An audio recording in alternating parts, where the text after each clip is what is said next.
আমার ছোট বোনকে মেরেছে, আমার ছোট বোনের জন্য আমি সবকিছু করতে পারি। দরকার পড়লে আমি মরে যাব, তবুও আমি আমার ছোট বোনের বিচার নিয়েই ছাড়বো। আমার বোনের আমি বিচার চাই, বিচার চাই। সে যেভাবে হত্যা করেছে তাকে সেভাবে হত্যা করা দরকার। তাকে ক্রস ফায়ার করে সকলের সামনে মারা উচিত, সকলের সামনে তাকে ফাঁসি দেওয়া উচিত। আর আমি চ্যালেঞ্জ করে বলতে পারবো যে সরকার এটার বিচার করতে পারবে না। আর তার জন্য এটা জনগণের কাছে তুলে দেওয়া উচিত, যাতে জনগণ নিজে তাকে সবার সামনে এই জায়গায় তাকে ফাঁসি দেয়। ধর্ষকের বিচার কেমন হওয়া উচিত বলে মনে করেন আপনি? আমার যতটুকু মনে হয় কি, তাকে এভাবে 10 কোটি বারও যদি তাকে ফাঁসি দেওয়া হয় তার বিচার হবে না। তাকে জনগণের সামনে সে যেভাবে হত্যা করেছে তাকে সেভাবে হত্যা করা দরকার। তাকে ক্রস ফায়ার করে সকলের সামনে মারা উচিত, সকলের সামনে তাকে ফাঁসি দেওয়া উচিত।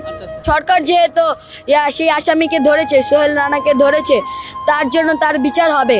কারণ জনগণের সামনে যদি সে বিচার করে তাহলে জনগণের সামনে তাকে ফাঁসি দেওয়া উচিত, না হলে তাকে ক্রস ফায়ার করে মারা উচিত।